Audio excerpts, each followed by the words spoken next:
Olá, muito boa noite. Estamos entrando no ar por todo o estado do Rio Grande do Sul, pela região metropolitana, por todos os países que você quiser, que você sabe que você está sempre em contato com a boa informação, com as boas e más notícias que passam diariamente por esta bancada, pelo seu Atualidades Pampa. Mas o Atualidades Pampa traz, assim, já de imediato, acho que uma notícia legal para todo mundo. Não sei se você sabe, se vocês não sabem, eu vou contar agora. O Mercado Público de Porto Alegre fez a primeira edição do Festival de Carnes do Mercado Público.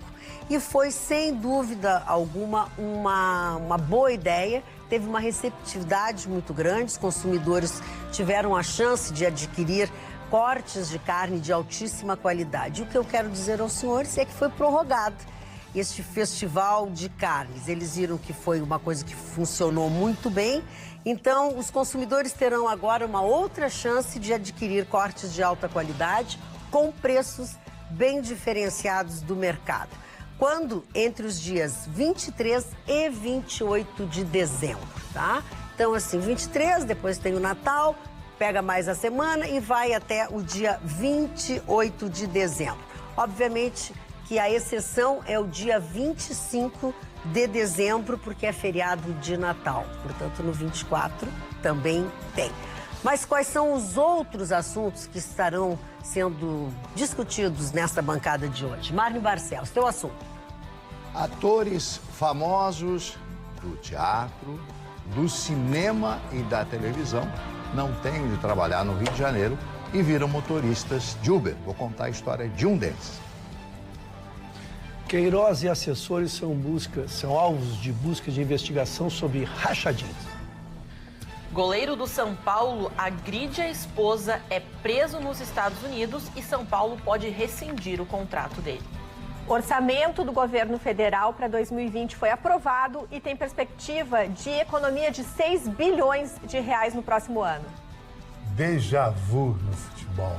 Depois de 38 anos, o Flamengo encontra o Liverpool sábado na grande final Interclubes no Catar.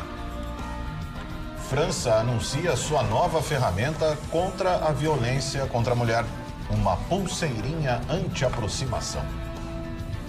E depois de uma guerra jurídica, o ministro Dias Toffoli, do STF, caça liminar do ministro do desembargador do Tribunal de Justiça do Estado do Rio Grande do Sul e vai à votação o PLC 503 na Assembleia Legislativa. Pois é, digamos que nós temos boas notícias hoje, algumas empurradas goela abaixo, né? Nós conversamos com vocês, acho que antes de ontem, quando eu falei na abertura do programa sobre o projeto, a intenção dos senhores vereadores de quase que na calada da noite, né, na finaleira dos dias de trabalho, eles tentaram passar uma aprovação, um aumento de salário para os vereadores, para o prefeito municipal de Porto Alegre e seus secretários. Algo que valeria só para a próxima gestão. Mas ontem, numa saia justa, a presidente da Câmara, Mônica Leal, disse que não sabia de nada, que não tinha ouvido, que não tinha passado por ela, mas isso ela decide. Resumo da ópera. Se a coisa tivesse certa e legal, ela continuaria, né? Mas como não era certa, e talvez até legal, mas não era de bom tom fazer uma coisa dessas no final do ano, não é verdade? Retiraram, então, parou a tramitação do projeto que estipula estes aumentos que eu citei. Então, assim, de olho vivo, pé ligeiro, e a gente consegue ainda barrar algumas coisas. Nós vamos falar sobre mulheres agredidas, agressões, enfim, mas vamos começar com a tua que ainda é mais leve, a da pulseirinha, Marconi. Exato. Foi um anúncio feito pelo governo da França na tarde desta quarta-feira. A França, assim, só para pontuar, a França é um dos lugares que mais sofre com esse problema da violência contra a mulher. Foram mais de 210 mil casos considerados a cada ano, de todo tipo de violência. E chama a atenção muito da violência conjugal. né? Então a França tem esse problema pontual aí. E o Senado francês, então, aprovou um projeto que recebeu, inclusive, um apoio unânime da Assembleia Nacional durante a semana passada, quando isso foi à votação. É uma pulseira que emite um som. Uma pulseira chamada de pulseira anti-aproximação. Essa pulseira já existe na Espanha. Os feminicídios acabaram apresentando resultados positivos no que diz respeito à queda desse número. Ou seja, aparentemente a pulseira apresentou resultados.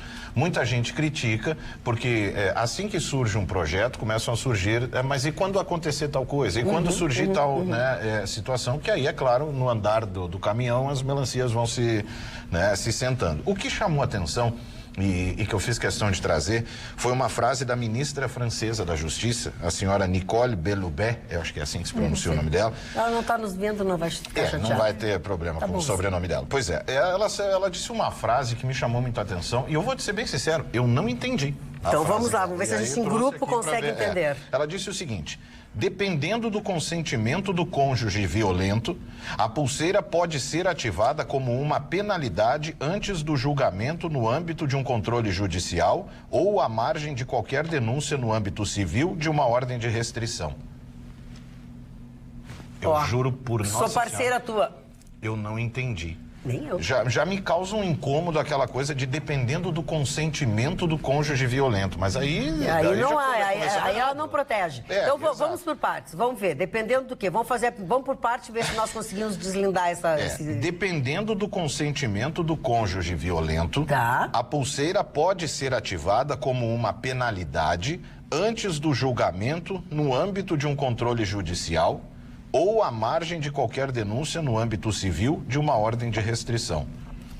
Quem entendeu, põe o dedo aqui. O cônjuge violento tem que dar autorização. Ou a autorização vem pela justiça, ou ele, até como salvo-conduto, ele se dispõe a se submeter a isso para provar que ele não está fazendo isso. Eu acho que soa como uma medida do outro lado, né? Porque a da justiça tu não precisa pedir para ele, tu concede e vai. Essa pulseira, assim, ela permite a geolocalização, é como um alarmezinho que assim, o cara tá chegando perto, é um chipzinho. E aí começaram a surgir os questionamentos, né? Se essa mulher, por exemplo, está num shopping e porventura o cidadão também está, né? Quem deve se retirar? Né? Um dos questionamentos que eu separei que eu achei bastante curioso, por não saber responder, né? Honestamente, quem perde, acredito que deveria ser ele. Claro. Mas como é que tu vai, aí entra o outro lado, né? Como é que tu vai chegar num cidadão e o impedir? Eu não vim aqui atrás dele, eu vim ao shopping. Eu tô trazendo, não sou eu. Sim, que tá. fique, Cuidado. Vai devagar, né? né? Estou trazendo os questionamentos que surgiram em função da declaração dessa aplicação da pulseira. E uma série de outros tantos que giram nesses pequenos detalhes, que vai ser um ou outro, né? Que vai ser pontual, mas que pode criar um problema seguinte. Esse me parece um dos mais fáceis, de mais fácil solução, porque é evidente que quem deu causa é ele. Então é evidente que a presunção é contra ele. Se estão ambos dentro de um supermercado e foi ele o agressor anterior, é evidente que a presunção... Ele não pode se aproximar. Aí vamos ao que nós temos de medida protetiva no Brasil. Tá? Não é mais ou menos a mesma coisa? Só que sem pulseirinha? É por isso que eu queria chegar... Não pode se aproximar. Faz um esparro. Essa começa a apitar, começa a fazer um gritedo, ela mostra pra pessoa, apita, faz um barulho e Ou seja, esta já é a minha denúncia. Pois é, já tá frito. Porque as dúvidas que surgiram foram no seguinte: ele não pode se aproximar dela, mas vamos supor que ele esteja num supermercado, como, né, pegando o exemplo aqui, e ela porventura vá a este supermercado. Que fique claro, eu sei que isso vai acontecer uma vez em 10 milhões. Não, mas isso pode acontecer. Uma cidade pequena, que a gente fala em cidades cosmopolitanas. Mas se tu pegar uma cidade pequena...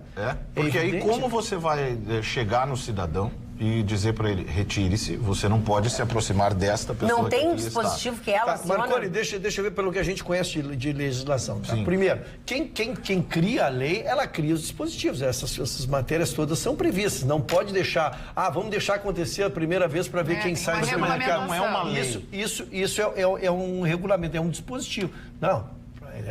Tem que ser através de uma lei, ninguém bota uma pulseira com essa condição, né? Senão qualquer um bota pulseira. Não fala nada sobre, pode ser que eu esteja desconhecendo porque o aprofundado. vamos trazendo para a nossa discussão, porque a discussão permeia todos os dias aqui.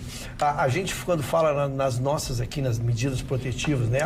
Quando acontece um caso, e a medida protetiva? Não é assim, Nós tivemos... o parlamento da França deve aprovar em definitivo nessa Aprovou.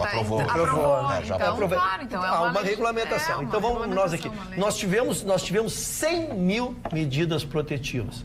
Então, a gente lamenta quando acontece um caso, mas a gente tem que trabalhar com a hipótese de que quando não havia medida protetiva, quantas mulheres teriam morrido se não tivéssemos a medida protetiva. E isso eu considero agora uma evolução, porque a medida protetiva, nós já tivemos a evolução aqui também. Hoje tem um aplicativo, dona Carla, se lembra? O aplicativo, tu liga, o teu telefone já está na delegacia onde tu fez porque tu fez a medida protetiva. Então, basta eu discar o meu número, que eles já têm o meu endereço catalogado, já sai a viatura para proteger a mulher que pode ser agredida. Esse é um terceiro mais, é a localização geopolítica que chamou? Geolocalização. Geolocalização. Isso é fantástico, porque isso já diz onde ele está, onde está o meliante. Basta saber aonde vai estar acoplado e a viatura sai atrás do infrator. Pois bem, a propósito, tu concluísse? Porque entra outra dessas pequenas duvidazinhas, porque quem vai estar usando a pulseira é ela. Então a geolocalização que vai dar é dela. Nesse meio tempo, pode acontecer dele perceber alguma coisa e sair, se escapando. Mas, claro, é mais uma ferramenta que ajuda a localizar. Bom, ela está ali, naquele ponto, porque ela pode não estar no endereço. No momento do BO, tem o endereço dela. Mas ela pode estar num shopping, pode estar numa farmácia. São tudo Mas é uma evolução, não. É uma evolução. Vamos aguardar capítulos os próximos capítulos para a gente saber como é que isso efetivamente funciona.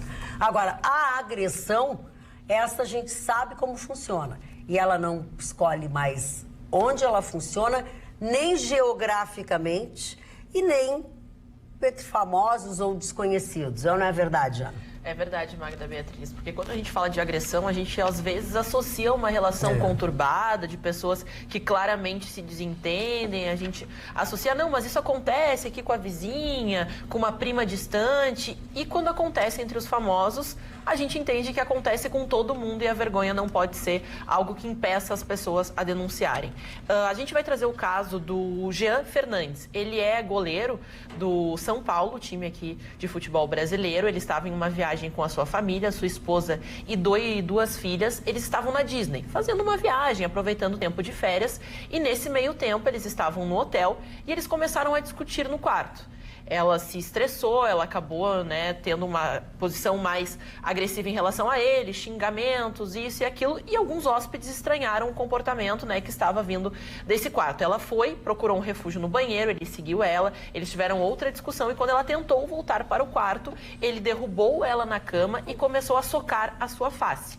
Então ele desferiu 3 socos no momento, ela tentou se levantar, ela tinha próximo dela uma chapinha, ela tentou, segundo o boletim de ocorrência que foi realizado, se defender, ela atingiu ele e tentou sair do quarto. Quando ela tentou sair do quarto, o goleiro mais uma vez puxou ela pelos cabelos, teria derrubado novamente ela na cama e desferido mais socos na sua face.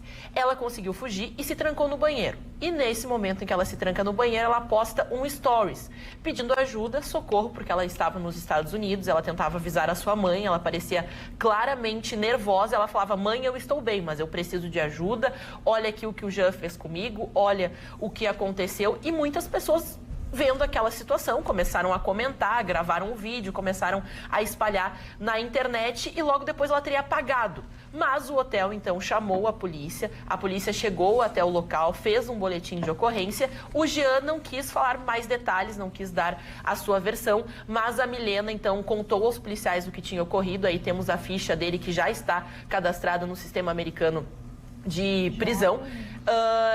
E justamente essa falta de cooperação do Jean levou a entender, ele não quis dizer se foi em legítima defesa, se ele teria sido agredido, ele não quis comentar nada, ele foi levado então à delegacia, está preso e os especialistas, os seus advogados, que ele, claro, não está sobre a a asa da justiça americana, são direitos internacionais, ele pode pagar uma fiança por ser brasileiro e estar em solo americano, que vai de 5 mil a 20 mil reais, dependendo da condição financeira, então, da pessoa. A justiça americana estipula essa taxa, ele paga e pode voltar para o Brasil. Mas o processo vai seguir no estado da Flórida, ele vai precisar responder à justiça americana pelo que aconteceu, independente se a Milena, sua esposa, tirar ou não a denúncia. Ele precisa prestar contas, vai ter que contratar um advogado internacional para lidar com o processo na justiça americana e, chegando aqui no Brasil, aí ver se a denúncia vai ser então realizada, se o processo vai seguir, porque as pessoas estranharam que a Milena teria retirado esse vídeo. E depois ela também sofreu uma ameaça do Jean através do seu Instagram, que disse: eu vou perder meu emprego, você quer que as suas filhas passem fome por causa disso? Ela também publicou esse print, esse momento em que ele dá essa ameaça: ou você fica quieta ou suas filhas não vão ter o que comer, o que deixou ainda a história pior. O São Paulo emitiu uma nota afirmando que vai estudar o caso, acompanhar a investigação, mas alguns meios de comunicação do centro do país, inclusive o Globoesporte.com, deu que o goleiro, então, já está demitido, vai rescindir o seu contrato. Foi o que eu entendi, que ele foi demitido. Ele é do time principal do São Paulo? Ele é o segundo goleiro, né? Não, ele é. Porque quando eu vi a foto dele, como não entendo muito, eu achei que ele era da categoria de base, assim, porque ele é bem novo, né? Pelo menos aparenta ser bem novo. Tá, idade ele tem mais. Que vergonha pro clube. Não, ok, mas a gente vê, tá? Mas ele parece bem jovem. Essa mensagem que depois ela publicou no Twitter, Ana, ela deu um print de uma conversa deles, entre eles, pelo WhatsApp, foi isso, né? No Instagram. No Instagram, sim, no direct do Instagram. E daí, nesse direct, ele diz, posso estar errada, estou te perguntando, ele diz, satisfeita, acabou com a minha carreira.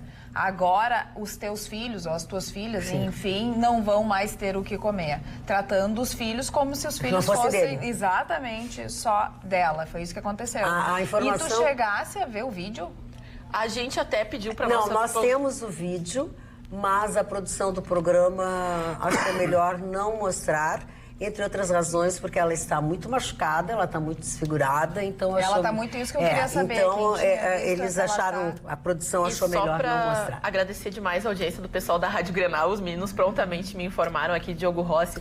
Ele afirma que 24 anos, então, e o São Paulo ainda está estudando. Muitos estão cravando a demissão do goleiro, mas ainda o São Paulo, né, através... Eu tive uma discussão na Rádio Grenal com os outros apresentadores, numa tese que eu tenho, que é uma realidade que as pessoas...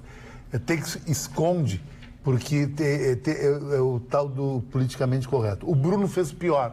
O Bruno matou, deu pros cachorros, fez horrores. E tu sabia, Magda, que eu li no jornal, o Bruno é celebridade lá em Minas Gerais. Eu não duvido. E o Pedro Espinosa disse, tu tá propagando o quê, Chicão? Não, ele é celebridade, ele sai na rua, todo mundo quer fazer selfie com ele. É uma barbaridade. É uma barbaridade. É uma sociedade doente. Mas é verdade, isso aí. Doente. Mas não adianta, Chicão, dizer que o Bruno fez pior, que matou, que esquartejou, que deu...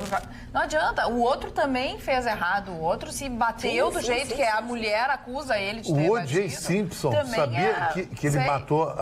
Antes de ele matar a mulher, ele dava surras homéricas na mulher. E ele era o ídolo do futebol americano ainda. Exatamente. Vai explicar a cabeça humana. E até sobre, né, isso, o O.J. Simpson foi um julgamento enorme, né, que mobilizou todos os Estados Unidos. Sim, e teve uma série, né, pra quem não conhece, o pai da Kim Kardashian, né, o verdadeiro pai, ele então foi um dos advogados, eles tinham uma relação muito boa e até hoje, né, porque inicialmente teria sido inocentado, depois uma nova investigação e tudo isso, mas é importante destacar porque nós colocamos que nos Estados Unidos, independente de ter ou não a queixa, de ela retirar ou não a queixa, o processo segue. Ao contrário, muitas vezes que nós falamos é isso aqui, que tem que ser, a pessoa retira a denúncia como se nada tivesse acontecido. Aqui o cara não desdobra na mulher, a mulher tira. Mas o é o amor da minha vida. Né? Você quer que as suas filhas passem fome? Bom, mas então não vou denunciar uma agressão porque... Não, eu vou bater em ti, tu vai ficar quieta porque eu vou dar comida pros filhos. O que é isso? E quem destruiu a carreira dele foi ele. Foi ele, né? Não foi ela. Foi ele? Não foi ela. Ela foi a ferramenta... Eu sei que é que a gente não sabe se foi a primeira vez que ela apanhou, né? Não, também não sabemos. Só separando os três casos que nós abordamos. O primeiro, o caso de agressão não dá para retirar.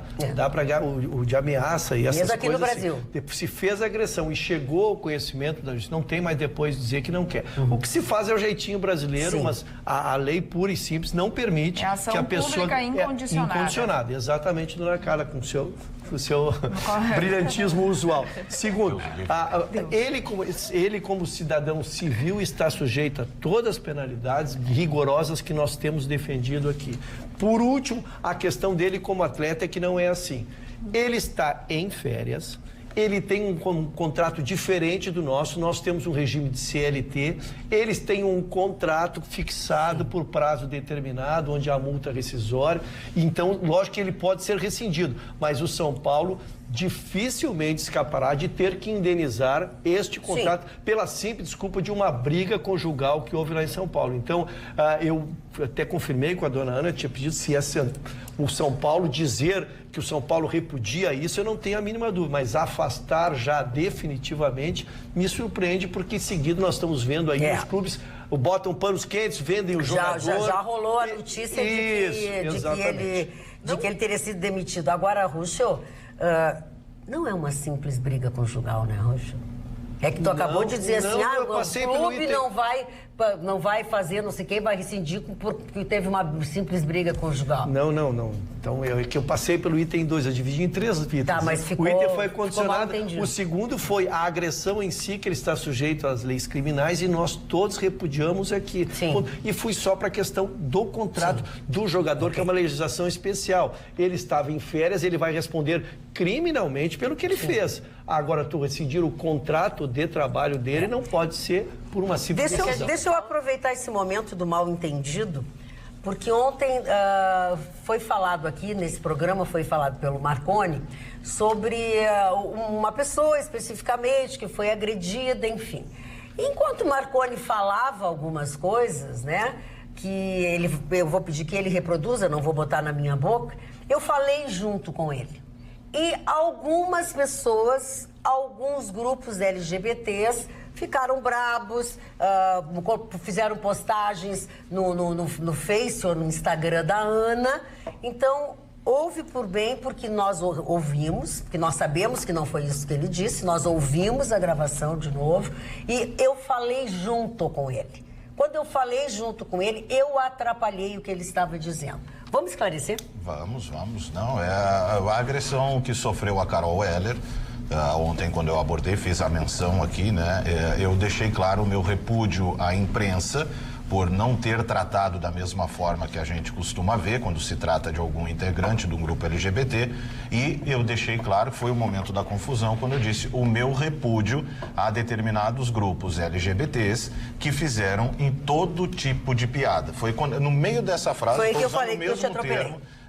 E o meu repúdio aos grupos LGBTs que fizeram todo tipo de piada em relação à agressão que ela sofreu, por se tratar de alguém que foge da linha de pensamento desses grupos, por ser uma bolsonarista, como hoje, na repercussão, nos desdobramentos, é só assim que a tratam, né? A bolsonarista youtuber, a bolsonarista, fazem questão de destacar isso.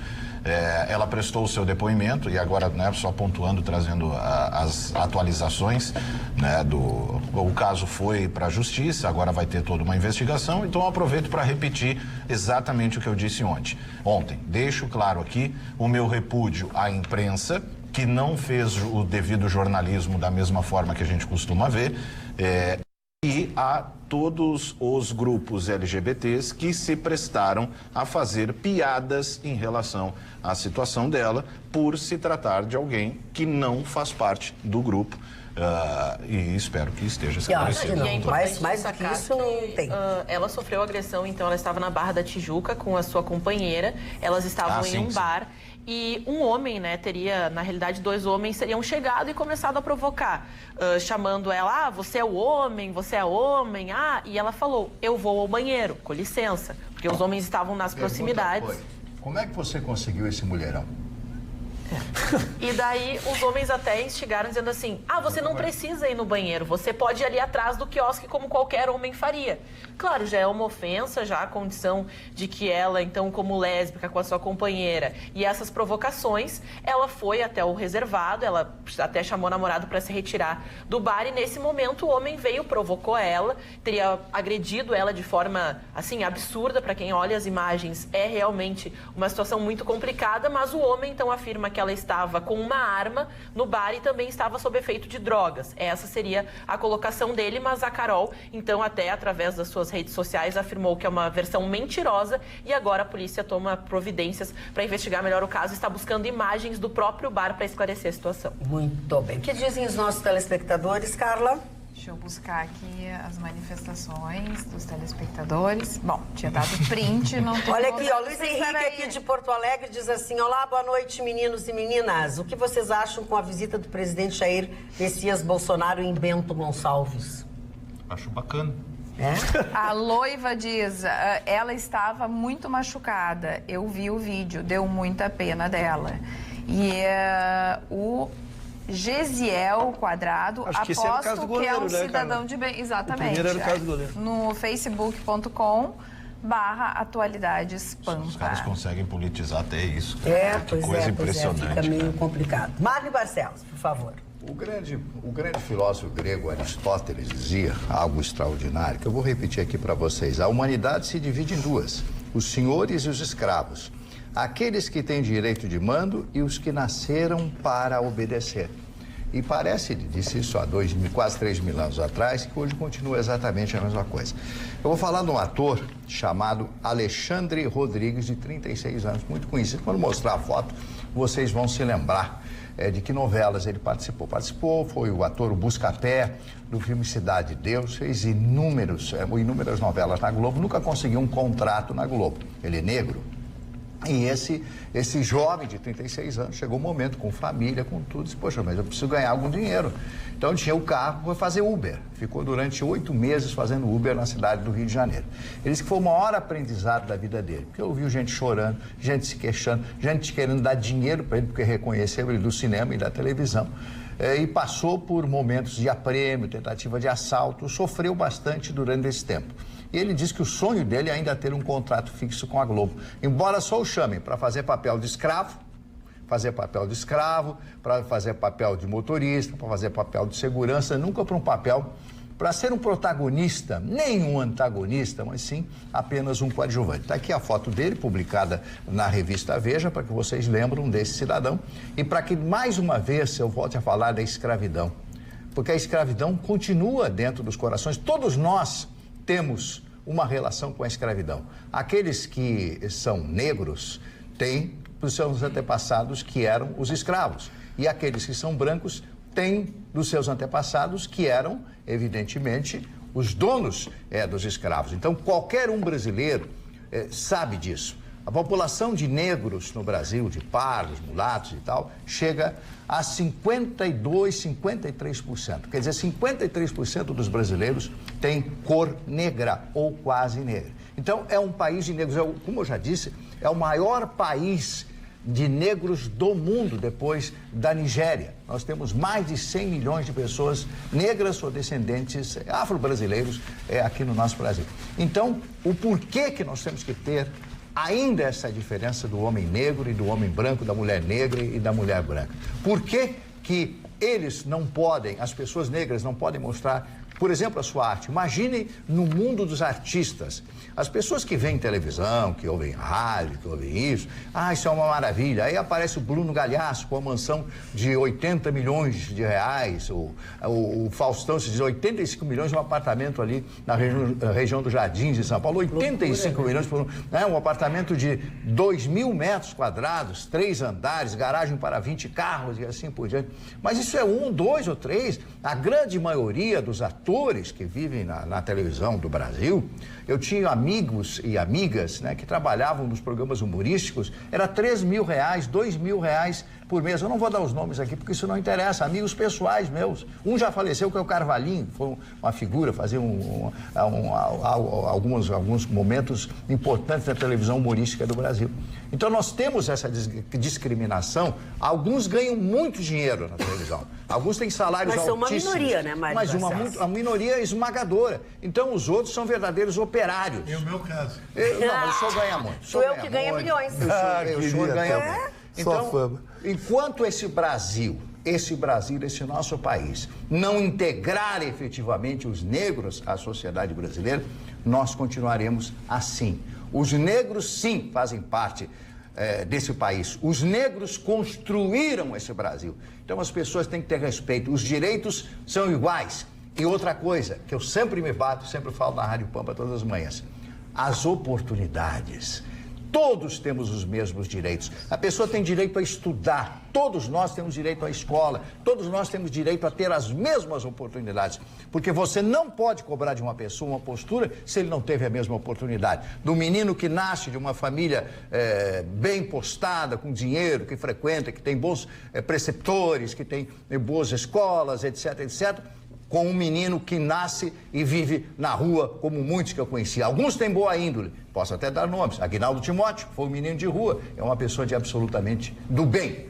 Digo a vocês, este é um país injusto e não vejo luz no fim do túnel. Muito bem, Marco Barcelos. Eu falei agora há pouco sobre a Câmara de Vereadores, né, que tentou passar assim na calada da noite, já na finaleira, um aumento. Mas a Assembleia Legislativa, ou a ação, enfim, contra a Assembleia Legislativa, o assunto está caro. Exatamente, o imbróglio. Né, jurídico que se deu nessa questão do PLC 503, que trata da alíquota da contribuição dos funcionários públicos. Isso tudo aconteceu desde ontem, quando o governo fez o acordo com líderes e tal, tentava a votação. Veio uma liminar, a deputada Luciana Genro entrou com um pedido no Tribunal de Justiça do Estado do Rio Grande do Sul, foi sorteado para o desembargador Rui Portanova, que concedeu a liminar. No mesmo momento, a deputada Juliana Brizola também fez o mesmo pedido e Francisco Meche negou o pedido. Então, as alegações eram as mesmas.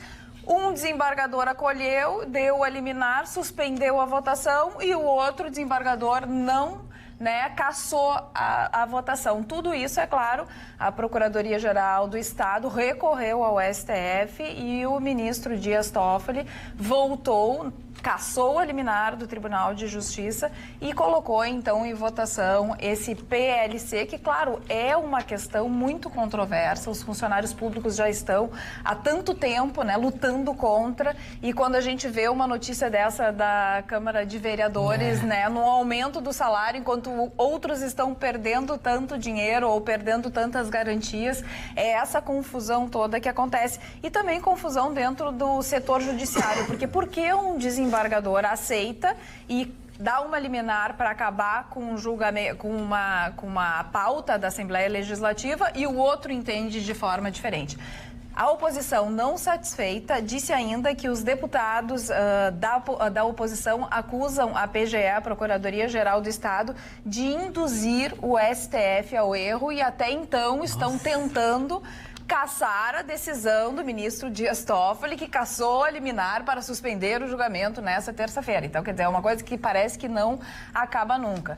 E o que me deixou bastante surpresa, não, porque a gente já não fica mais surpresa, eu olhei a ficha técnica e lembrei do assunto ontem que trouxe a Ana, da determinação que os juízes agora comecem a cuidar o que colocam nas redes sociais, porque isso passa pela parcialidade ou imparcialidade dentro de um julgamento. E esse desembargador, Rui Portanova, ele é um simpatizante da esquerda. Ele, nas suas redes sociais, já defendeu a concessão do Prêmio Nobel para o Lula. Ele já participou de ato de solidariedade em frente à Polícia Federal em Curitiba, tocou violão, cantou músicas e tudo mais, querendo a soltura do Lula. Defendeu a liberdade imediata de Lula numa aula que ele deu, uma aula pública em frente ao TRF4.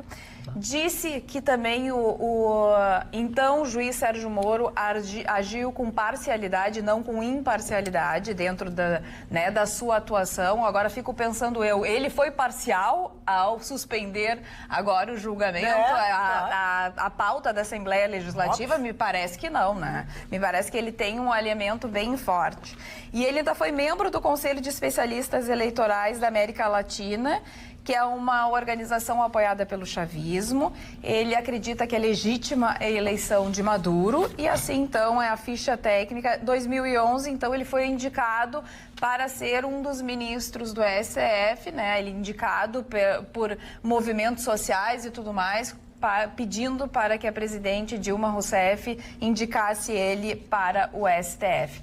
Então, me veio na cabeça o assunto da Ana, da postura de um juiz, ou desembargador, ou ministro, nas redes sociais e nas suas convicções políticas e nos seus julgamentos imparciais. E me veio também Gustavo Vitorino dizendo que, contando que o José Dirceu, ou foi Marne Barcelos, deu uma entrevista e disse que a próxima meta era realmente aparelhar o judiciário. Foi exatamente isso que o José Dirceu Nós falou. discutimos até ontem, né, na segunda parte do programa, e nós fomos muito precisos, né, para o pessoal que não assistiu, não teve a oportunidade, dentro dessa, até da justificativa daqueles que foram contra o projeto, falando que é contra a liberdade de expressão, não é que o magistrado não irá pensar, ele só não irá expressar através das suas redes sociais. Isso dentro da análise daqueles que foram contra o projeto, falaram, bom, se eu penso e não posso, eu vou ter a mesma postura, porque a gente não está discutindo se é o profissionalismo daquela pessoa que está em jogo. Até o Ruschel falava que tu pode ter as tuas opiniões, você pode acreditar naquilo que lhe convém, mas quando você é um magistrado, quando você está ocupando aquele espaço, você tem que levar em consideração tudo aquilo que leva você a exercer o cargo, sejam as leis, seja o seu objetivo, a leitura, né, dos argumentos, fazer toda essa análise e ter uma opinião final que não leve em consideração aquilo que a gente acredita. Se fala bastante até no jornalismo da ser isento, você ser imparcial, porque por mais que você acredite em algo, você precisa levar em consideração tudo aquilo que você escuta, tanto do lado A quanto do lado B. E depois você nem tira conclusões, no caso do jornalismo, você expõe para que o leitor, né, o ouvinte, o telespectador, então emita o seu próprio conceito sobre a pauta. Carla, o Tribunal de Justiça tem que fazer primeiro, nosso aqui tem que fazer uma manifestação, porque eu vou chamar de barrigada, tecnicamente. Porque como é que funciona a distribuição? Quando eu entro com uma matéria, já tem câmaras divididas no Tribunal de Justiça que tratam de determinadas matérias. E aí é sorteado para o relator, não é escolhido, vou dar para ti ou para ele. Sorteio. É sorteio. Entrou matéria para a Câmara tal, e aí o próximo vai para a Carla, o próximo vai para o Marconi. É impossível que a distribuição não tenha pego uma matéria que ela é clara, é evidente do que se trata, é este plano tal, que tenha se recebido duas ações e não ido para o mesmo relator. Sim, então é erro técnico. Fica prevento. É erro técnico. Então vai sair uma notinha lá do Tribunal de Justiça dizendo que houve um erro e aconteceu, todos nós podemos errar, eles erraram. Então essa é uma matéria. Segunda, é um exemplo maravilhoso do que nós discutimos ontem aqui. O juiz, não que ele perca a individualidade, ele é ser humano como nós, mas se ele quer ser ativista, que ele vai fazer ativismo político, né? Agora, se ele quer juiz, ele se preserva para a sua isenção. Ou, aí foi o exemplo que nós criamos e a Ana me lembrou aqui, quando eu disse, então, te declaro impedido. Claro. Olha, eu não vou falar essa matéria, porque eu acredito que a solução... Né? Porque ele pode. A solução do Brasil, para mim, é só por esse lado aqui, então eu quero que seja por esse lado. Então, ele se declara impedido. Agora, o que a gente tem visto, lamentavelmente, é ninguém se declarar impedido. O problema é que a gente também se baseia numa utopia do que a gente desejaria, porque o ideal seria o quê? Você ter a liberdade de se manifestar e a gente poder ter a certeza e a confiança de que no exercício de seu trabalho você vai ser isento. Como eu vou fazer uma analogia meio boba, a Ana pode me ajudar. Por exemplo, um narrador de futebol que declara a público a sua torcida por determinado time, mas que no momento de trabalhar se apresenta como isento. Porque na cabeça do cidadão fica uma confusão. Porque, afinal de contas, por exemplo, vamos pegar a declaração do presidente da OAB, que também a gente já... Presidente nacional. Presidente nacional da OAB, que deu aquela declaração. Nós já debatemos aqui o que né, até o Ruschel se posicionou dizendo o seguinte, não, mas ele deu aquilo ali é o lado pessoal dele, é uma declaração particular, não interfere no exercício do seu trabalho, não representa a opinião. Bom, ok, pontuamos assim. Mas então a declaração postada por um juiz, aí ele já não é mais, então, pessoal... Então nós vamos ter que saber o que é, afinal. Ou a gente permite que alguém se declare, independente do lado que for, né? Mas deixe claro o seu posicionamento e confia que no exercício do seu trabalho ele vai agir de forma isenta ou não. A partir do momento que você botou o crachá de uma instituição, cale-se. Eu não gosto dessa opção. Eu prefiro acreditar na utopia de que o cidadão vai ser isento. Né? Eu prefiro. Sei que é impossível. Então, na falta de alternativa, cala-se os... Marconi, o tema é tão importante que depois da discussão que tivemos aqui, primeiro que eu fui muito criticado naquela minha opinião, né, publicamente, e depois nós tivemos uma reunião do Conselho da OAB, a Conselho Regional, do qual eu faço parte. E dentro do próprio Conselho fica muito controvertido, tem muitos colegas que discordam desse. A minha única tentativa de explicar que essa distinção que tu fez, é que tem matérias que a OAB se posiciona, matérias estratégicas, e essas ele não tem poder de decidir sozinho. E por isso que eu disse, há um Conselho Federal que vota e diz. E citei até um exemplo. A lei o que se levou para o Supremo na questão da segunda instância, um dos proponentes da ação foi a OAB. Aquilo o Conselho Federal votou, e aí sim, tu concorda ou não concorda, fica brabo ou não fica brabo. Agora, o que o presidente diz da boca dele, que se ele acha que o melhor é A, é B, é C, é essa distinção que eu quis fazer, mas respeito, evidentemente, eu não consegui ser claro naquele... É que ele deveria dizer. Ele deveria dizer, olha, essa opinião é minha, não é do Conselho, minha. Não é da OAB Nacional, é minha. Isso assim. No momento que ele não diz, Roxo, lógico, ele está falando pela Organização Internacional. Mas eu acho, dona Magda, mesmo ele dizendo, ele está linkado. Não, ok, mas é uma ressalva. Se ele quer dizer, ele tem que pelo menos ressalvar os demais. O Trump chega em rede nacional na NBC em Nova York. Eu vou dizer uma opinião minha, não é dos Estados Unidos, que eu sou presidente, é uma opinião pessoal minha. Eu não gosto de brasileiro.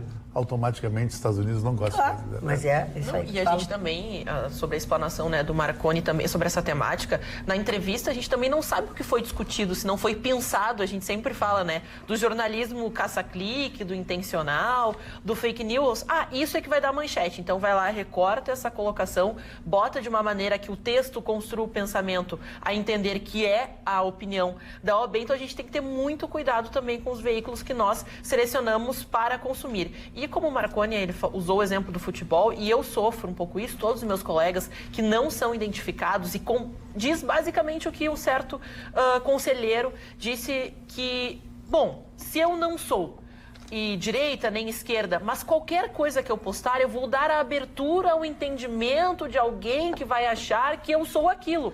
No esporte nós vivemos isso.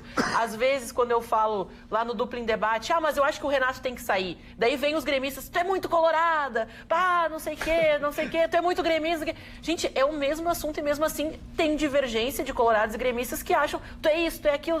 Então eu falo assim, a gente não precisa dizer o que é. As pessoas subentendem e já vão pra cima e não querem nem saber. Eu não sofro, dona Magda. Tu não sofre? Eu torço pro Flamengo, pra Juventus, pro Boca Juniors. Não vou pra chinelagem, eu não entro. Tá, senhor Marni. Eu vou só fazer um pequeno comentário a respeito disso. Nós vivemos num país de mamulengos. Mamulengos é um boneco, títeres. Você não pode ter opinião. Amor é tudo títere. Não pode ter opinião contrária. Todas as pessoas estão procurando pelo em ovo. Qualquer coisa que você diga, não é bem assim. Esse é comunista. Você fala de um lado, é comunista. Daqui a pouco fala do outro, você é de extrema direita, esse camarada é maluco, tem que morrer, sabe, essas coisas todas. Eu fico espantado com isso, com o clima de ódio que existe no Brasil, na sociedade brasileira. Qual é o caminho que nós estamos trilhando? Onde nós vamos chegar? E essa é a pergunta que eu já fiz hoje aqui. Ninguém sabe responder. Ninguém sabe onde nós vamos chegar. Um país maravilhoso, rico, o país mais rico da Terra. Nós temos 12% a mais de terra. O problema é o povinho, querido. Põe 200 milhões de sueco aqui. Importa, pega esses 200 milhões de brasileiros e manda para escandinávia. Mas nós temos que nos preocupar. É isso aí. O problema é o povo. Mas não adianta. Mas então vai fazer o que com eles o povo? arrumavam Então vai isso ficar aqui. nesse fricassê. Olha, Oscão, eles arrumavam isso da noite pro dia. Mas então ele fica nessa liga aí. Mas não tentaram tem que... fazer isso, não deu muito certo, né? Eu Deu uma gostaria Segunda de Guerra encerrar. Mundial. Deixa o Mário concluir, por favor, depois vocês comentam. O grande problema é isso aí. Você não consegue terminar nada do que fala, porque olha aí, o Brasil é assim. O Brasil é assim. Aí o Chicão já ficou esbaforido. Fiquei com raiva. Quase caiu. Por isso que eu falo um pouco. Essa coisa. Então é isso aí, é a realidade do Brasil. A pessoa, quando você concorda, vai, tá caro. Aí tá bonzinho, aí tá legalzinho esse cara. Aí você não concorda. É verdade. Esse é um mau caráter, um vagabundo. Sabe de onde é que nós herdamos isso aí? Chicão tem razão, da cultura portuguesa.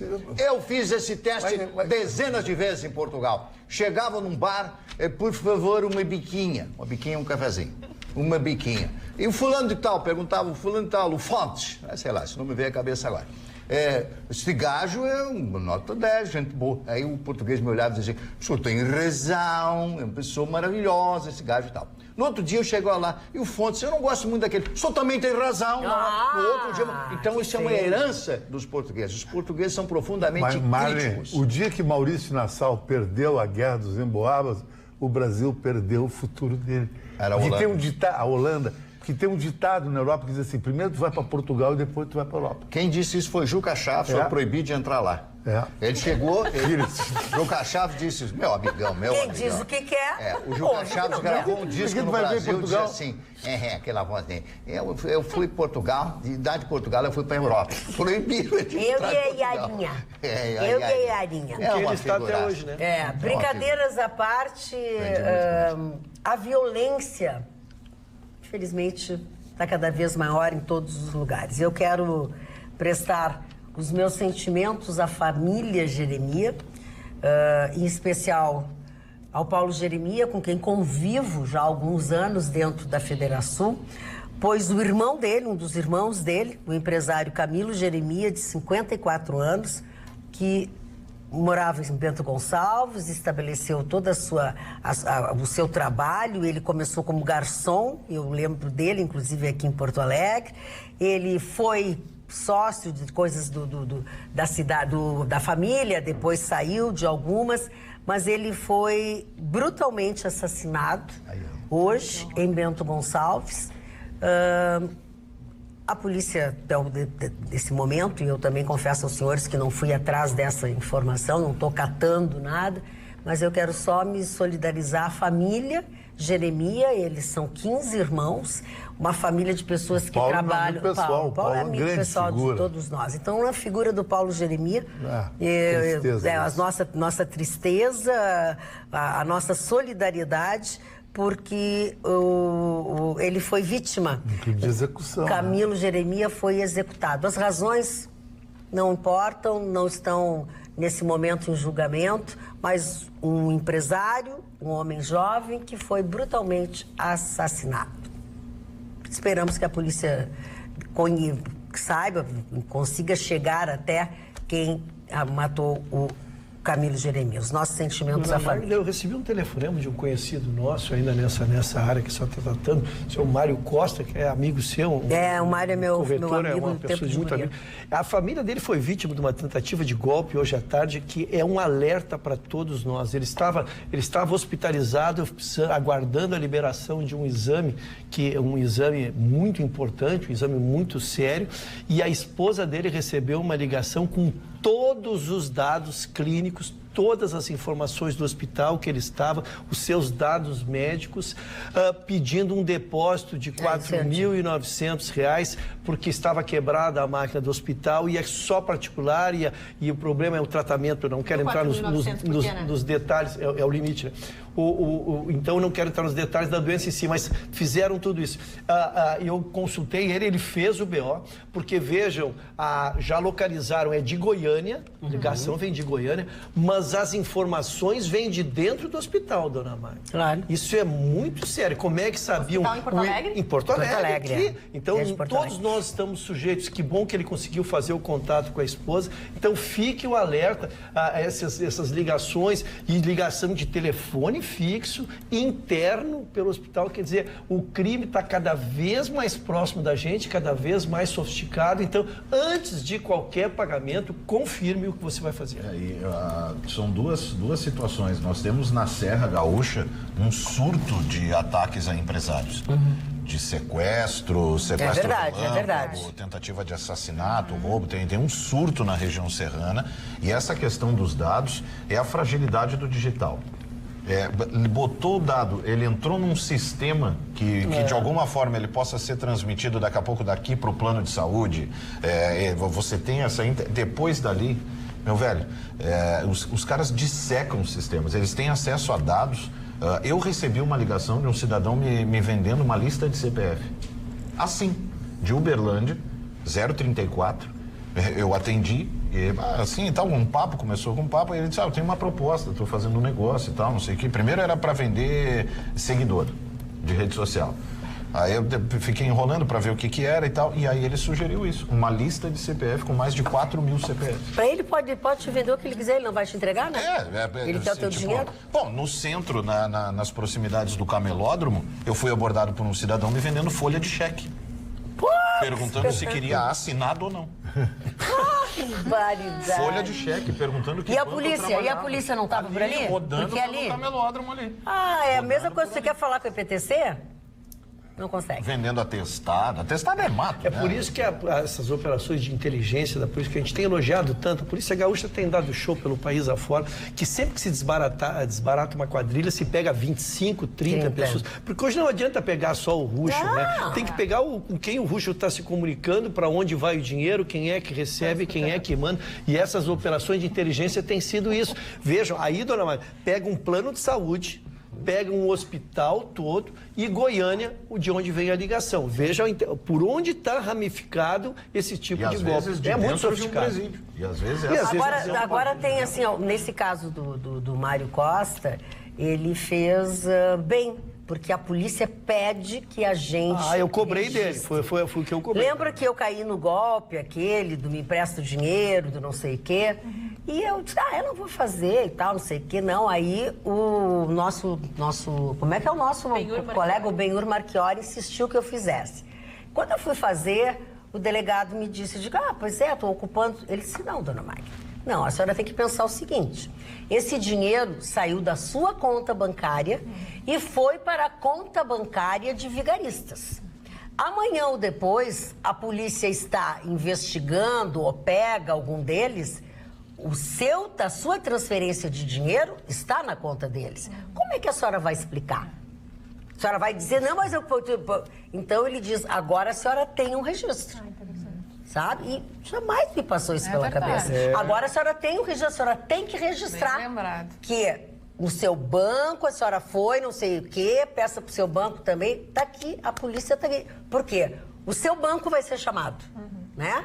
E quando o seu banco for chamado, vai chamar pela senhora e a senhora tem aqui a prova. Dou 2 dias para os vigaristas estarem fazendo a transferência e o BO. Bom, eu não duvido. Pra já terem um hábito. Assim como eu quero pedir ajuda aos universitários. Eu tentei hoje, sem sucesso, mais de 30 minutos falar com a IPTC, tanto o telefone, aquele que socorre a gente, ou que vai lá multar a gente, a assessoria não consegui falar com ninguém. Eu tenho falado aqui nas empresas construtoras que estão demolindo a cidade de Porto Alegre, com buracos, com crateras nas ruas, mas na rua Ildefonso Simões, ali na esquina do Instituto Ling, eles estão construindo uma coisa magnânima. Tinha 9 ou 10 caminhões parados no mesmo tempo, pegando inclusive à esquina, e tu não consegue passar. Porque eles passam dos dois lados. Não adianta, depois que encerra o serviço, passarem uma aguinha lá para lavar a calçada. Não, a gente não consegue passar. Congestionamento na esquina do Instituto Ling, porque a construtora, eu me dei o trabalho de contar, tinha 9 caminhões numa construção, numa rua deste tamanho, não é bairro, não é lugar. O mais grave é perto daquele posto da IPTC que tem na Cristiano Fischer. Sabe o que me disseram? Que a IPTC já tinha passado lá 2 ou 3 vezes, porque é caminho para eles irem para o posto deles. E não faz nada. Nada. Nem atende o telefone. Nem atende o telefone. Telespectador, se não atende o telefone da dona Magda, que é a mulher mais poderosa não sou poderosa. Não sou poderosa nós, simples mortais. Não sou poderosa. Eu não sou poderosa. Eu só acho assim, só o Vitorino isso é falta de respeito com a população. É um absurdo. É falta de respeito com a população. Eles estão destruindo as vias e agora também atrapalhando o trânsito. Imagina uma rua desse tamanho. uma rua atrás do Farroupilha. Tá? E o Defonso Simões Lopes. É onde eu vou no meu cabeleireiro. Eu, Magda Beatriz, estou reclamando. E multar o Marconi, que eles têm ciúmes do Marconi. Tem ciúmes do Marconi. Bota uma roda aro 19 que eles aparecem. Eles aparecem, não. Bota. Para o carro, botou a roda aro 19 eles aparecem. Eles aparecem. Agora, vidro fumê, pelos 9, 10 caminhões da construtora, olha, parece que buzina ainda fazem assim. E não atende teu telefone. Isso é um absurdo. O que é isso? Isso é o mais absurdo. É o mais absurdo que tem. Eu não ter atendido. Imagina um cara comum, cara. Nem Para, vai te deitar. Roberta, vamos botar moral nesse negócio. Mas eu preciso dizer, ninguém me atendeu no EPTC. Nem a assessoria de imprensa. Depois eles vêm correndo. Ai, mas o que foi? Não precisa perguntar para mim. Pergunta para os funcionários do EPTC. Aqueles que passam pelo Defonso Simões Lopes, que vem da Cristiano Fischer. Eles sabem. Marconi vítima. Eles passam todos os dias ali 2, 3 vezes, ó. Que se rale. Roberta, vamos falar de dinheiro. Tem coisa boa para falar de dinheiro? Temos coisas graças boas a Deus, e só nem tenho tão bronca. boas, mas nós temos o principal quando a gente fala de dinheiro, que é trabalhar com verdade. Nós precisamos olhar os números reais, sejam eles bons ou sejam eles ruins. Há perspectivas boas e há, obviamente, uma situação ruim. A gente vem de uma situação de... Enfim, a nossa maior recessão foi 2014 e 2015. O governo novo iniciou há poucos meses, vai fechar um ano, e é o primeiro orçamento do presidente Bolsonaro, do governo Bolsonaro, que foi aprovado no Congresso Nacional nessa semana. Vai passar por uma sanção, né, a sanção presidencial, e aí vai ser implementado. O orçamento é importante porque ele delineia as metas e também os limites daquilo que se arrecada e daquilo que se gasta. É como o orçamento doméstico das nossas casas, só que numa versão nacional. Eu estou falando de algo em torno de 3 trilhões e 600 bilhões de reais, que é o montante de dinheiro que ao longo de 2020 o governo vai arrecadar e vai gastar. Qual é o cenário de 2019? Há ainda números a ser fechados. Eu apresentarei aqui novamente o que foi a economia de 2019 adiante, mas alguns dados a gente já tem. Que dados são esses? A inflação, conseguimos manter ela abaixo da linha da meta. Ou seja, era para a gente ter uma inflação em torno de 4,25, nós vamos fechar o ano com 13,86 como inflação oficial. Essa situação de inflação baixa, infelizmente, ela vem porque a economia está lenta. As pessoas não têm dinheiro para consumir, então a inflação fica baixa. Só que a inflação baixa permitiu que os juros ficassem mais baixos. Com isso, começou a acelerar a economia. A taxa Selic, que no início do ano era de 6%, ficou 6,5%. Ela foi caindo, na metade do trimestre do ano foi a 4,5%, foi a 5,5% e agora fechou em 4,5%. Com isso, estimulou o crescimento do PIB. Quando nós iniciamos o ano, havia uma perspectiva de crescimento zero do nosso PIB, que é a nossa riqueza, toda a riqueza que a gente produziu no ano de 2019. E, aos pouquinhos, com essa retomada, nós tivemos um crescimento que foi pífio, mas foi melhor do que era o esperado. Agora nós vamos fechar, tudo indica, com um PIB de 1,12% ao ano. Quer dizer, qualquer crescimento do PIB tem que ser valorizado. O que nós temos de orçamento, então? O salário mínimo foi aprovado e fechou em R$ 1.031. O rombo estimado das contas públicas, ou seja, aquilo que não tem dinheiro, aquilo que vai ficar ali no cheque especial do governo federal, nada mais do que 124 bilhões de reais. Hoje, escutando o ministro Paulo Guedes, ele trouxe várias alternativas e ele acredita que ao longo do ano que vem, esse rombo vai diminuir em torno de 90 bi. Tomara. A previsão de PIB para o ano que vem, oficial, 2,3%. A inflação prevista, eles querem como meta 3,53%. Bom, essas são as avaliações. O que também eles aprovaram de dinheiro? 29 bilhões ficou para o Bolsa Família. A saúde recebeu 125 bilhões para gastar. A educação, 95 bilhões. E também o que eles definiram como fundo eleitoral, 2 bilhões. E eles não aceitaram uma proposta do Partido Novo que queria baixar em 1 bi. Não fecharam, mas ficou em 2 bilhões e não em 3 bilhões. Bom, o governo está acreditando que vai haver uma economia de 6 bilhões pelo seguinte: esse orçamento foi fechado, já prevendo nesse orçamento essa bagatela de 6 bilhões a menos, baseado na perspectiva de aprovação, ainda no início desse ano, da chamada PEC de urgência, que eles chamam, a PEC emergencial. O que é isso? É uma PEC que prevê jornada de trabalho e salário de servidores públicos em regime de urgência diminuídos. Então, eles conseguem fazer com que União, estados e municípios, quando entram em crise fiscal, eles acionam esses gatilhos e reduzem essas despesas obrigatórias. Eles acreditam nisso, então, assim, na verdade, eu pessoalmente, aquilo que ainda não está definido, eu não coloco em orçamento. Mas, tomara que a gente consiga. O que também foi colocado como uma expectativa positiva e que me chamou muito a atenção nesta tarde é que o Ministério da Economia se reuniu junto com Câmara e Senado e eles querem colocar prioridade de pauta legislativa à reforma tributária. O Ministério da Economia busca esse consenso porque existem 2 reformas tributárias tramitando, uma no Senado, outra na Câmara. Eles querem unir numa única só e eles vão colocar numa comissão mista, unificando essas 2 propostas. Se isso ocorrer, os dados e cálculos chamam a atenção porque vão impulsionar a nossa economia e nós podemos crescer até 3%. Se isso acontecer, se o nosso PIB chegar a 3%, vamos ter muito mais emprego, vamos ter muito mais renda, vamos ter uma perspectiva fantástica para 2021.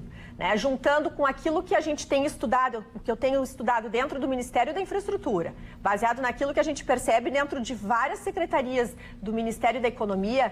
Sinceramente, eu estou muito esperançosa, ainda que eu não coloque essa economia de 6 bi por enquanto.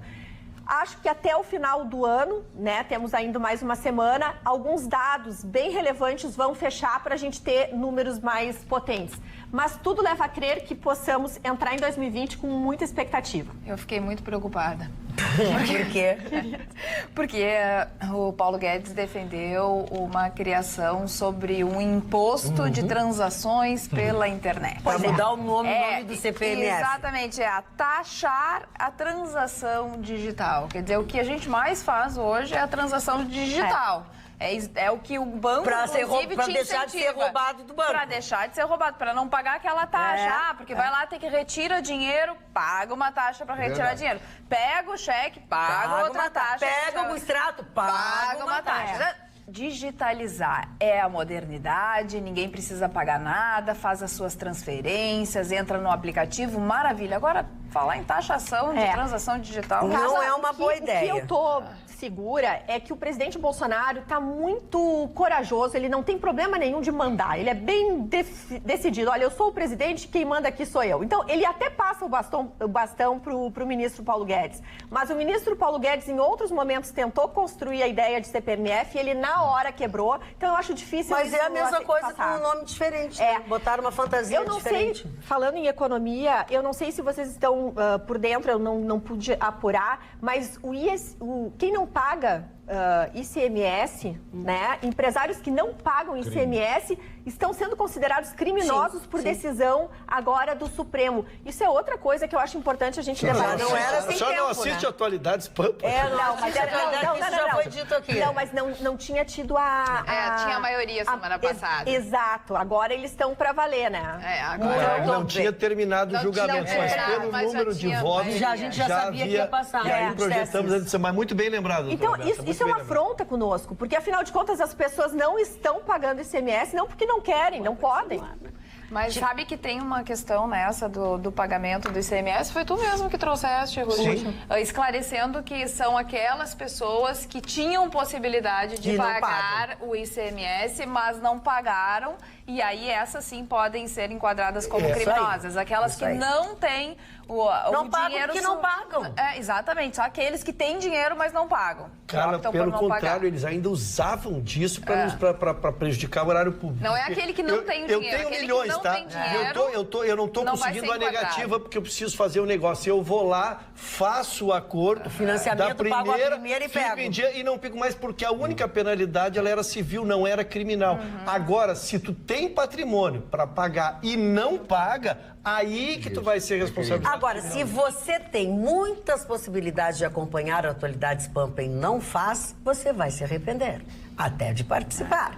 Instagram, @atualidades.pampa.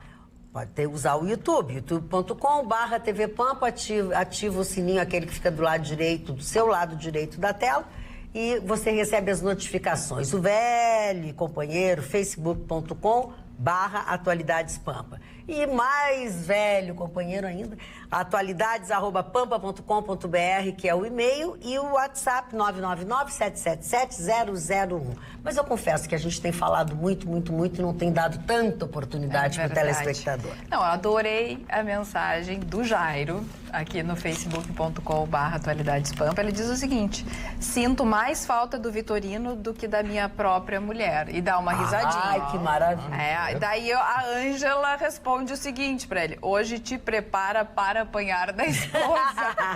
Não dá pra falar nas redes sociais. A Ângela Casale diz: Marne, todos nós estamos indignados com esse sistema, ainda se referindo sobre o teu assunto, né? Das pessoas só realmente escutarem aquilo que elas querem escutar. A Rosa Azevedo diz que o Chicão tá certo e a Sinara diz que está realmente muito complicada essa vida nas redes sociais. Pois não, senhor Marlin. 30 segundos, só para falar sobre vou cronometrar. O impostômetro que está instalado na Federação das Indústrias, lá do Paulo Scaff, lá em São Paulo. Ontem ultrapassou os 2 trilhões de reais. E ainda estão falando em novos impostos? 2 trilhões de reais, né? Exato. Ô, Brasilzão, que deu certo. Não provoca o Chicão, que ele vem com aquela tese dele. Vai na tua vibe, vai.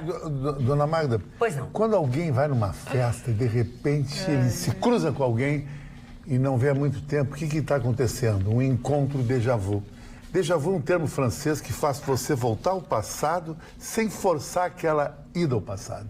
Tem até um filme muito conhecido com Denzel Washington, que Antoine Fuqua, ele é o diretor, fala de que ele se apaixonou por uma mulher e a mulher morreu, ele entrou num túnel do tempo a voltar, um estilo déjà vu.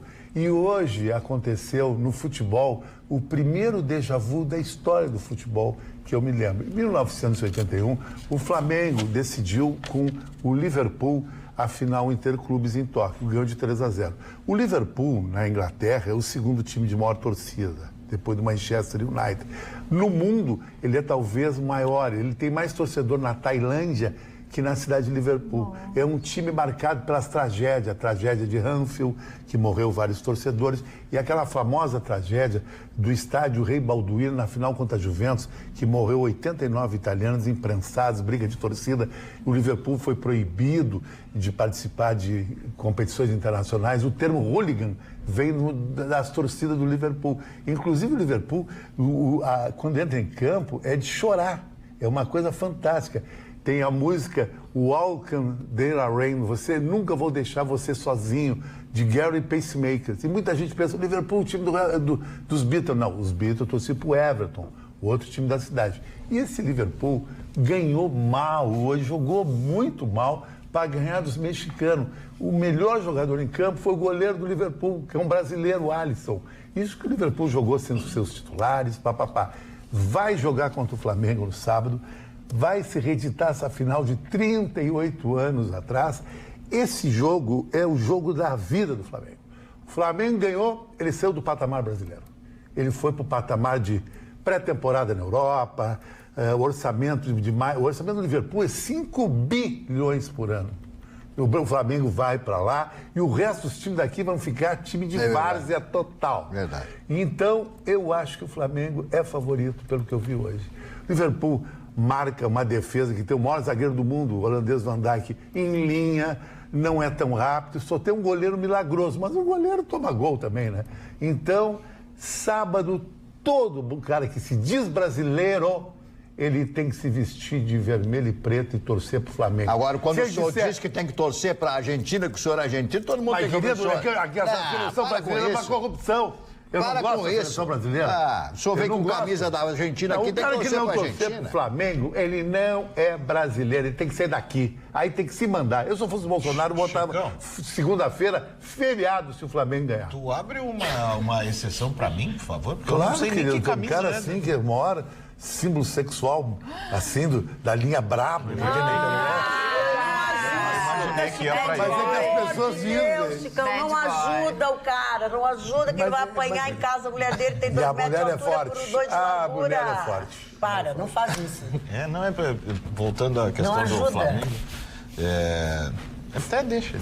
Não, eu quero que... Sabe o que tu ia perguntar, né? Eu também me acontece Porque eu isso. fiquei um pouco intimidado com essa questão de ter, porque eu não tenho nem, eu não sei nem que cor é. Não, mas quem é brasileiro gosta de futebol. Quem não bom. gosta de futebol, tudo bem. Então tá tranquilo. O cara que não gosta de futebol, gosta de tênis, vai torcer. Tênis não, aí também não. Eu gosto de gol. O negócio dele com tênis é que ele quer ganhar do amigo americano. secreto um tênis. Eu também queria. É a única coisa Eu que calço tem. 47, é difícil de achar. Não mas tem, aí- nós vamos ter que mandar fazer na varca. Na vaca. Não, mas você acredita que eu descobri que há uma diferença entre a bola que tu pega na bola lá e a bola... Não sei explicar. Pega na Não sei bola. explicar. Também não. Teve um telespectador que tentou me explicar um negócio Como é que é? Mão na bola e bola na mão. Bola na mão. Como é que A pode ser mão na diferente? bola é quando tu põe a mão, o braço, propositalmente para interferir na trajetória da bola. Isso aí se chama mão na bola. Bola na mão, a bola bate na tua mão sem querer. Chegou? Bate sem querer. Democraticamente, acabou. Acabou. Acabou essa Mas não arenga, essa pode. conversa de vocês não tem pé nem cabeça, cara. Vamos Mas parar a com loira isso. sabe tudo de Atenção, a tempo não mando e-mail, mas estou atento. A tempo não mando e-mail, mas estou atento. A propósito, alguém sabe me dizer se está aberto financiamento para a compra de carne para os servidores? Muito bom. Eu não sou servidor público. Não tá aberto. Mas estou enojado com o que estão fazendo com eles. Não seria possível, doutor Ruschel, o governo vender imóveis, é uma pergunta.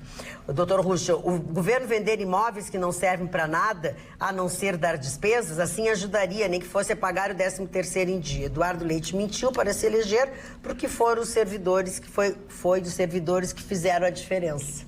Sim, a sugestão dele é uma bela A gente já sugestão. falou sobre isso. Tem várias áreas que nós E temos. tem que já que a estão maioria, em vias de ser vendidas. em vias de ser vendida. A grande dificuldade é que a maioria já foi invadida, né? Estão abandonadas. Esse que é o problema. E podendo provocar. Eu fico feliz que, felizmente, parece que foi atualizado os salários de outubro e novembro, não é isso, dona Maria?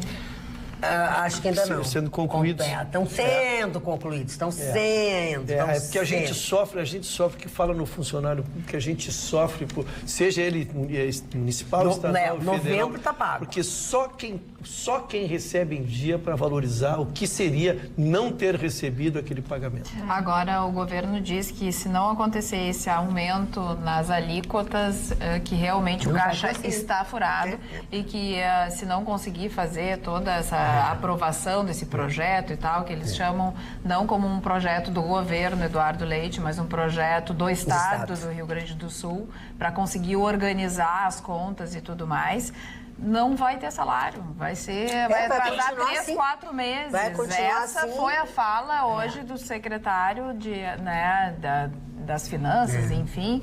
Ele disse que não vai ter dinheiro agora da Fazenda, obrigada, Magda. Mas, ao mesmo tempo, os professores aceitarem já que ganham tão pouco e que vão ter que pagar mais ainda, é difícil, né, Magda? Não é uma situação fácil. É que a gente está garimpando onde não há, já não tem, né?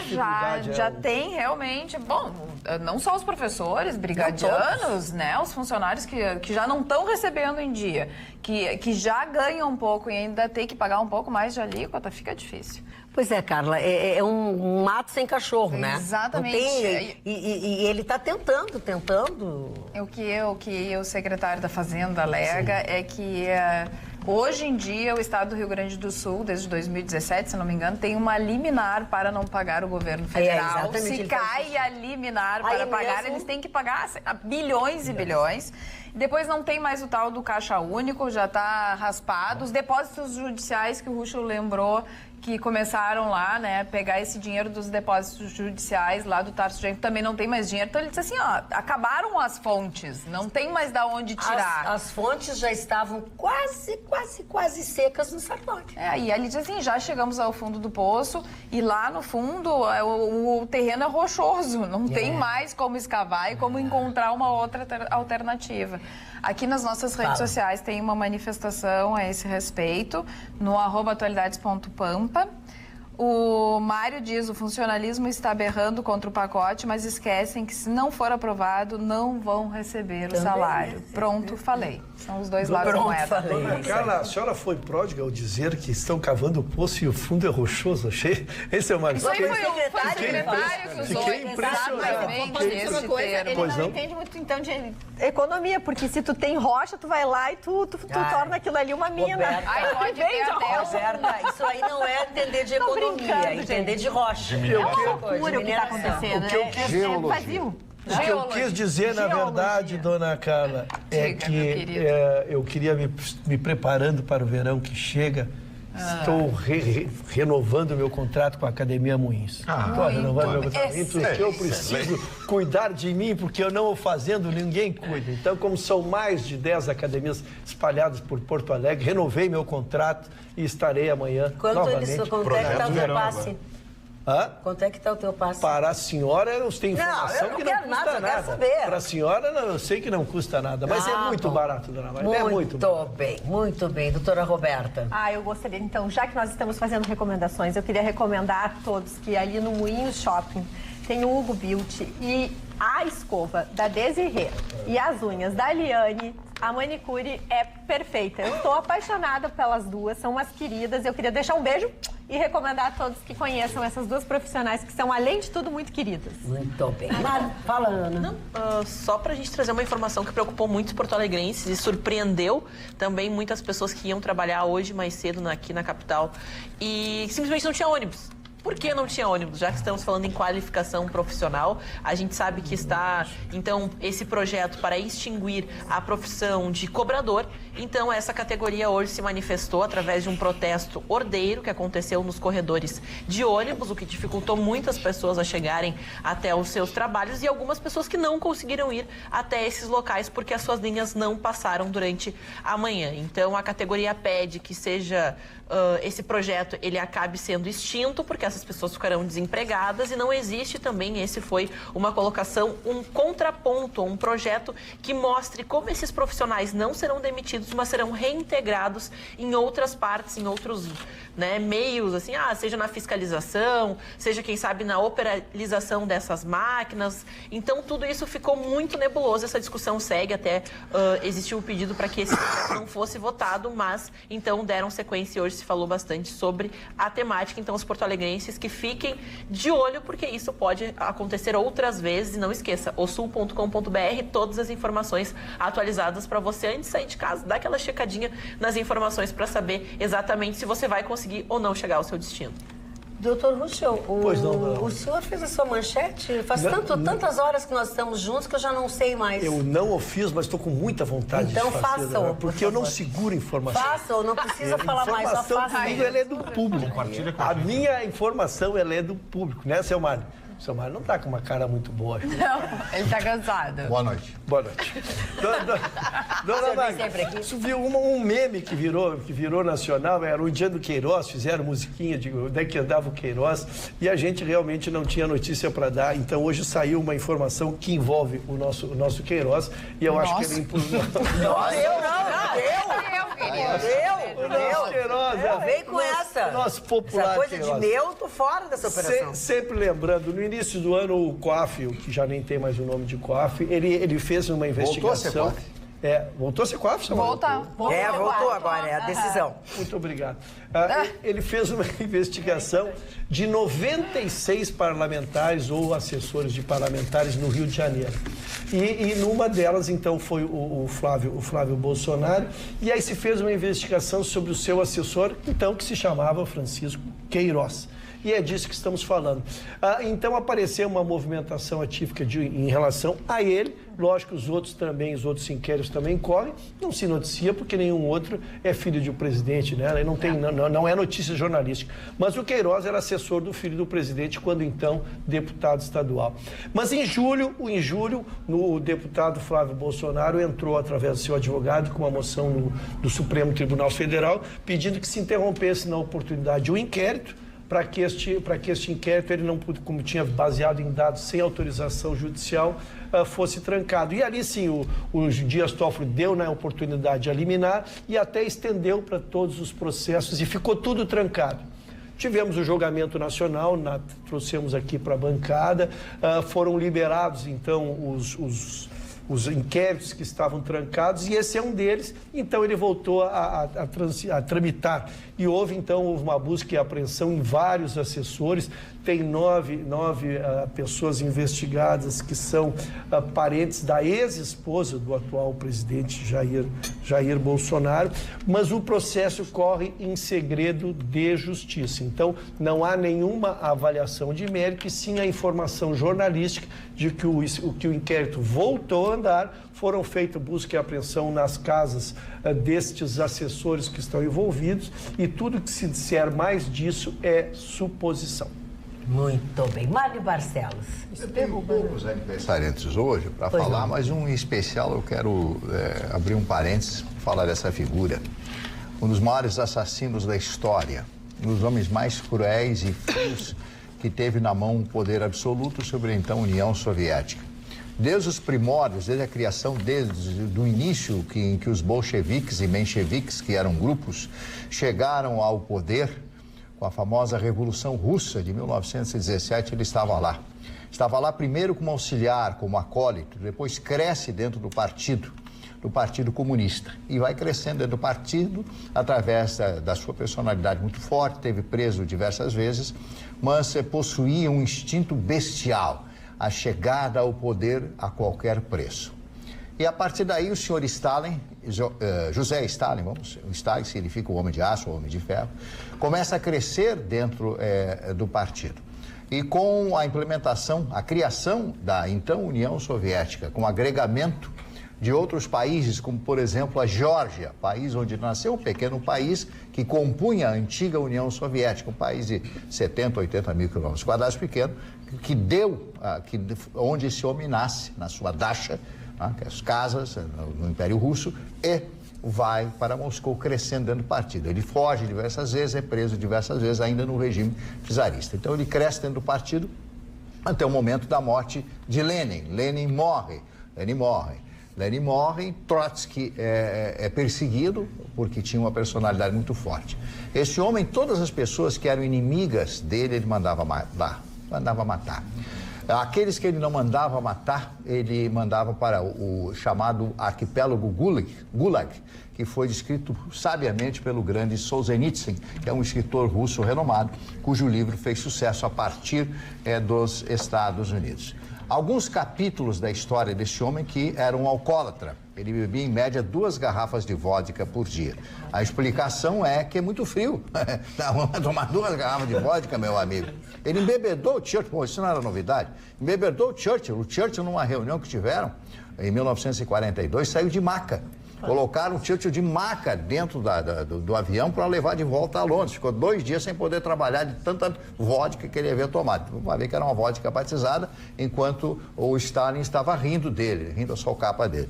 Então o que acontece com esse homem? Esse homem, todos os inimigos foram mortos. Mas existem alguns capítulos dentro da história da União Soviética que são geniais. Ele, por exemplo, a política da terra arrasada. Quando os alemães, com seus 4 milhões de homens, 3 milhões de alemães, mais 1 milhão de países satélites da então Alemanha nazista, invadem a União Soviética, ele manda que todas as plantações fossem destruídas, que todos os animais fossem mortos, para que os alemães não tivessem o que comer. Isso era uma tática mongol de Gengis Khan. Isto. Aí, a partir daí, ele começa a refrear o movimento nazista, a chegada até Stalingrado, Volgogrado e outras cidades, porque, se as pessoas não se dão conta, o exército nazista chegou até as portas de Moscou, como Napoleão. Napoleão chegou a Moscou. Só que não tinha ninguém para entregar o poder e o Napoleão teve que voltar, porque ninguém entregou o poder. Olha só, ele ganhou, mas perdeu. Bom, mas voltando a esse homem, um dos crimes mais famosos cometidos por ele, além de quando ele recebia a lista daqueles que deveriam ser fuzilados, ele olhava que esse aqui eu conheço. Riscavam do lado para que a pessoa fosse executada na manhã seguinte. Que legal. O famoso massacre de Katyn. O massacre de Katyn, vou ser bem rápido, aconteceu na Polônia quando oficiais, milhares de oficiais, soldados e inimigos políticos dele, aqueles que falavam mal, né, os faladores, falavam mal, foram executados e foram, nesse lugar chamado Katyn, foram enterrados e colocado por cima deles cal. Isto foi descoberto ao final da Segunda Guerra Mundial. No momento da reunião dos grandes líderes, ele acusa a Alemanha nazista de ter feito isso, mas de ter cometido esse crime hediondo. Né? Quando ele exige do comando aliado que um número X, 20 mil, não sei, 30 mil, ninguém sabe o número total de pessoas mortas, o mesmo número de alemães fossem executados no mesmo dia. Levanta-se uma voz, a voz de Winston Churchill, e disse: eu não aceito isso, não admito, porque em realidade quem cometeu o crime foi a União Soviética. Tinha provas, ele já sabia disso. Pelo menos nesse aspecto, os alemães foram eximidos dessa culpa do famoso massacre de Katyn. E eu poderia ficar aqui a noite inteira falando para vocês os crimes cometidos por esse homem. Hoje é um dia triste para a história da humanidade, porque é o dia que nasceu Stalin, o maior assassino, o maior genocida da história da humanidade. Aniversário hoje, Brad Pitt, completando 56 anos de idade. O melhor filme dele, na minha opinião, chama-se Encontro Marcado, Joe Black, onde ele vive um personagem que é a morte. E Steven Spielberg, precisa falar de Spielberg, ET, Tubarão, Indiana Jones, grandes e extraordinários sucessos. A fortuna do Steven Spielberg, e ele merece, é mais de 2 bilhões de dólares. Ashley Benson. Quem é Ashley Benson? Ela é uma modelo, atriz, faz séries teen americanas e também a namorada da Cara Delevingne, uma modelo ultra mega conhecida ao redor do mundo, né? E que também tem um ativismo muito importante nas redes sociais. E a Kate Holmes, né, de 41 anos, que foi casada com Tom Cruise. Ele entrou naquela região cientologia, um negócio meio maluco. Ela deu um pontapé no traseiro dele e encerrou o casamento. São esses os aniversariantes, desculpem se eu me estendi demais. Ela que infelizmente acabou dando fim junto à sua carreira, inclusive, né? Ela começou muito novinha num seriado chamado Dawson's Creek e acabou, ela tem um rosto muito bonito, um traço muito delicado. Ela continua muito linda e por pouco não foi vítima dessa loucura toda do Tom Cruise. Ela se mandou de lá. Por isso que ela separou dele. A religião, a cientologia sugeriu que ele largasse ela de mão. Ela que ainda mantinha um pouco de equilíbrio na cabeça dele, que completamente levado. Sobre isso, né, o Tom Cruise, então, não vê a filha há 4 anos, justamente por uma medida, né, que ele tinha alguns projetos dentro dessa filosofia de vida, que incluíam a filha e tudo mais. Até aconteceu um processo judicial, onde a Kate Holmes, então, ganhou o direito a proteger a criança de algumas práticas, e até, né, sobre a carreira, ela acabou até saindo dos holofotes depois de tudo isso. Hoje ela é uma empresária, tem coisas, né, questão de moda e até linha infantil de roupas. Porque ela destacou muito, né? Isso. Lembra que ela vestia. O Tom Cruise, então, é o verdadeiro Top Gun. É mais ou menos. Só que do lado menos da força. Do lado meio ruim da coisa. E ele tem essa loucura de não usar dublê, né? Não importa a cena que seja, lá tá ele botando a cara a tapa. Bom, olha aqui, ó, são tão comuns essas coisas de golpes. Olha o que diz o nosso telespectador Fabrício de São Leopoldo.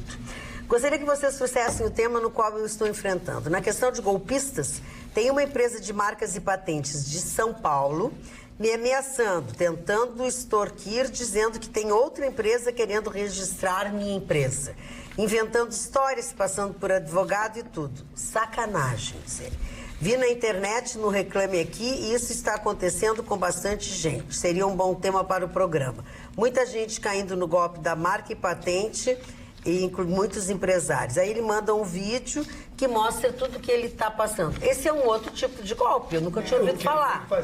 Registrar um BO, um boletim de ocorrência, porque às vezes essa simples informação aí permite que a polícia, que já esteja às vezes numa investigação e oferece um telefone novo, uma ramificação nova, faz o boletim de ocorrência, é o que a gente tem pedido, dona Maria. Assim como na área da saúde, o Google também tem sido uma grande ferramenta nesse sentido, ai, meu Deus, me fugiu o termo, mas forma de reclamação. O resultado das buscas. Quando o Google faz a análise lá da quantidade de buscas e a que termos se referem, você consegue ter um balanço de que em determinada região está acontecendo uma busca incessante, seja no caso da saúde por um determinado sintoma, ou seja no caso, né, de um determinado golpe aplicado. E o Reclame Aqui, ele se tornou uma plataforma de conteúdo interminável. É impressionante. Olha, nada funciona. Se a gente for botar a larga escala, nada. Toda empresa tem um Reclame. Toda ela tem. Eu acho que é um aspecto. Agora tem muita gente mau caráter que faz essas coisas. O doutor Google, que é fantástico, as pessoas confundem, consultam o Google e vão discutir com o médico. O médico é que sabe. É verdade. Pelo amor de Deus. Fale com o médico é que sabe. Mas eu gosto quando as pessoas buscam no Google, porque aí depois morrem e é seleção natural pra mim, assim. Eu gosto da ideia. Mas hoje em dia, quando a gente vai no médico, a gente tem que avisar, olha, eu não pesquisei nada, eu não sei nada. Eu gosto da ideia. Não, eu acho que dá, total dá para pesquisar, mas tem que ter critério. Se o teu médico tem que confiar na pessoa que tu estás indo, né? Eu vou lá no doutor Guilherme, quer dizer, Não, tem gente que se medica ou que olha e já sabe o que tem. Mas onde é que tu tirou isso? Mas a quantidade de especialista cai um prédio, 2 minutos depois aparece Falando um cidadão dizendo que sabe o que Deixa eu te perguntar uma coisa, Marconi. Tu conhece o Kiko de São Leopoldo? Quem? Kiko de São Leopoldo. Não conheço nem São Leopoldo. Mas não precisa conhecer São Leopoldo para conhecer o Kiko. É verdade. Isso é verdade. Tá, essa tua resposta foi horrível. Mas desculpa, o Kiko te conhece muito. Que é isso? O Kiko de São Leopoldo, ele disse assim, vocês sabiam que o nosso Marconi... O nosso, calma lá. Tem um tênis de 23 anos de idade? Tem. Viu? O Kiko te conhece. Mas não conheço por Não Kiko. sei, tá aqui a foto dele, viu? Na verdade, eu não sei se é agora você vai 23, ganhar novo, porque eu vou ter que fazer a conta. Ele é de 92, na verdade. Tá, mas senão tá quase. É um Nike da série do mais Dream jovem da Team. 27. 27? Viu? 27 anos. Eu acho que é mais velho que a Ana. Não, 94. Mas velho que mais velho que A gente é de humanas, não dá. O cálculo fica. Bateu a placa aqui. Olha aqui, ó. Nike série especial do Dream Team, de 92. Então eu quero te avisar o seguinte, eu acho que tu tens que cuidar muito, porque agora tu é um homem público, tu tá na mídia e as pessoas, esses Kiko de São Leopoldo aparecem. O que mais tu tem guardado em casa? Não, mas eles são Mas assim eu não vou dar, dona Magda. Se alguém souber, dá. Eu não vou dar. Mas eu vou abastecer? Tu não vai contar? Tem coisas guardadinhas. Mas isso é investimento, porque vira uma edição colecionador, né? Ele tem um valor hoje. Olha aqui, ó, o seu Zélio Marques. Meu Deus. Boa noite, bancada, sou Zélio Marques. Tem a possibilidade de você dar um aviso no ar? Estou organizando um encontro do grupo de soldados que serviu o quartel em Caxias em 1995, na segunda bateria de canhão. Depende do canhão, né? Dos canhões, eu vou dizer. Quem estiver assistindo, está sabendo, pode me enviar no WhatsApp o contato para nós reencontrarmos a todos? Eu só não vou dar o seu WhatsApp aqui, seu... mas aí... Vai entrar é meio difícil. Atenção, pessoal. Vai ter um grupo de soldados que serviu no quartel. É isso. Eu gosto porque eu tenho um ser que mora comigo, que me ajuda. Seu Zélio, faz o seguinte, cria um grupo no Facebook. E aí todos vão lhe achar. Tá bom? Hein? Muito bom. Isso aqui do meu... Temos tempo ainda, não. Mas tu vê a diferença? 1 minuto? 30 segundos. Não tem mais tempo. Acabou o programa. Chegamos ao final de mais uma Atualidades Pampa. Voltaremos, como diria o gourmet aí. Voltaremos amanhã, logo depois do Jornal da Pampa. Até lá.